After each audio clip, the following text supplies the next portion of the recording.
I hear many good things about this place, guys.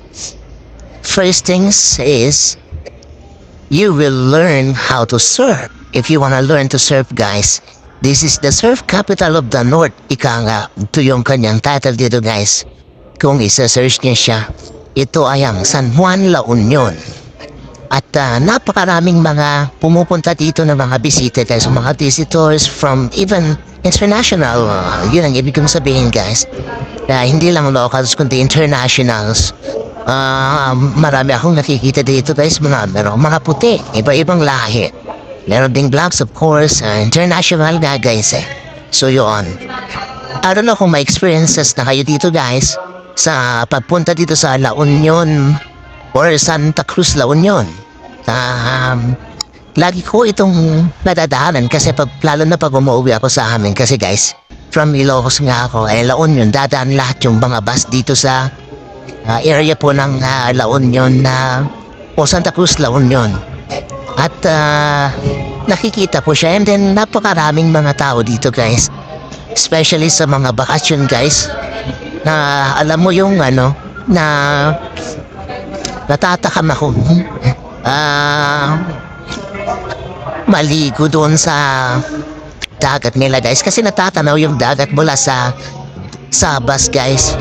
Kung kayo ay pupunta dito or matry nyo, kung natry nyo nang pumunta, let's say, so from the papuntang norte, like yung sa Lawag, Pagudpud, mga ganon, o Ilocos Sur, madadaanan nyo, tiyak madadaanan nyo itong area na ito ng Santa Cruz, La Union.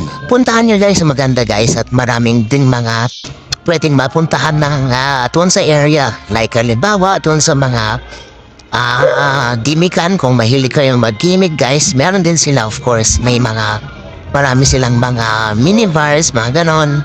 I'm not promoting this, guys, pero kung gusto nila. So yun, nakikita ko kasi marami din simple lang nakainan, mga milk tea, inumin, kape, and so on and so forth, pagkain. So yun, marami dito, guys, pwede nyong puntahan dito. At marami kasi akong napapakinggan maganda nga, guys, honestly. Pero I never tried na pumunta dito, mag-stop by at talagang sa yung area. Maganda lang, guys, na mapuntahan, at least may experience yung place, ganon. Kung interesado kayong matuto ng surf, pwede rin, guys. I think meron naman sigurong instructor dito, guys, na magtuturo sa inyo how to surf. Basically, ako mismo, hindi ako marunong mag-surf, pero I know how to swim. Maybe I'll try someday to learn itong surfing, guys. Sa ngayon, hindi ko pa napuntahan itong lugar na ito. Nakikita ko nga lang siya, guys. Gusto ko nga sana mapuntahan, eh. Meron ding malaki ang alon doon sa area namin, like halimbawa sa Ilocos, no, guys, like yung Paway, meron pa somewhere sa Lawag, sa area sa dagat dito, guys, malalaki yung alon doon. Pero tara, guys, i-try nating puntahan ito at ma-experience din natin yung place na ito.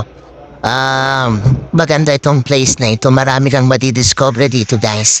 Kaya natutuwa ako pag nakikita ko, nadadaanan ko, especially kung may araw pa. Natatanaw ko yung mga beach dito, yung mga iba't ibang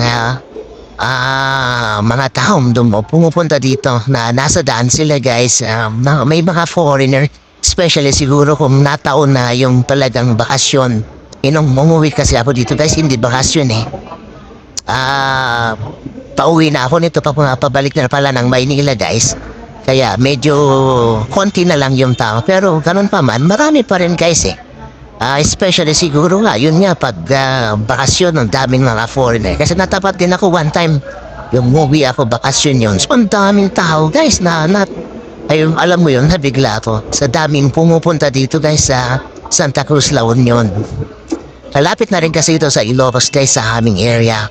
So, probably 3 hours pa na travel by a car. Kung mas mabilis ka magpatakbo, mga 2 hours.